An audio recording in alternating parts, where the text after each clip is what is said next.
Telugu reality show Bigg Boss 8వ season ఘనంగా తన 4 వారాలను కంప్లీట్ చేసుకుంది.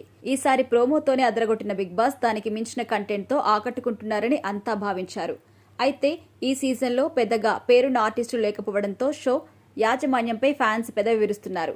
మరోవైపు కంటెస్టెంట్స్ సైతం ఇప్పటి వరకు పెద్దగా ఆకట్టుకున్నట్టుగా కనిపించలేదు. ఇక హౌస్ మేట్స్ తమ స్ట్రాటజీతో గేమ్ని స్టార్ట్ చేశారు.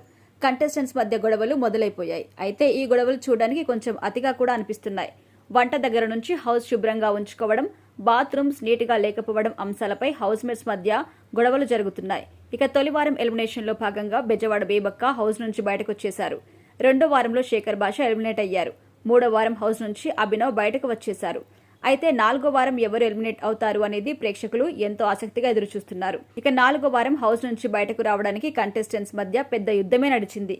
ఈ వారం నామినేట్ అయిన వారి లిస్టును ఒకసారి పరిశీలిస్తే నోబెల్, సోనియా, మణికంఠ, ఆదిత్య ఓం, పృథ్వీరాజ్, ప్రేరణ వీరంతా కూడా నామినేషన్లో ఉన్నారు. అయితే తాజాగా అందుతున్న సమాచారం ప్రకారం హౌస్ నుంచి సోనియా ఆకుల బయటకు వచ్చినట్టుగా తెలుస్తోంది.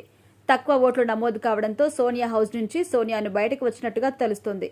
ముఖ్యంగా విష్ణుప్రియ మీద చేసిన కామెంట్స్ ప్రేక్షకుల్లో సోనియాపై నెగిటివిటీని క్రియేట్ చేశాయి. విష్ణుప్రియ డ్రెస్సింగ్ స్టైల్ మీద నీకు ఎవరూ లేరంటూ ఆమె వ్యక్తిగతంగా కామెంట్స్ చేయడంతో సోనియా తీవ్ర విమర్శలు కూడా ఎదుర్కొంది. ఇక దీని కారణంగానే ఆమె తొలిసారి నామినేషన్లో నిలిచినప్పటికీ ఎలిమినేట్ అయిందన్న అభిప్రాయం కూడా వ్యక్తమవుతుంది. అఫీషియల్గా సోనియా హౌస్ నుంచి ఆదివారమే బయటకు రావడం జరుగుతోంది.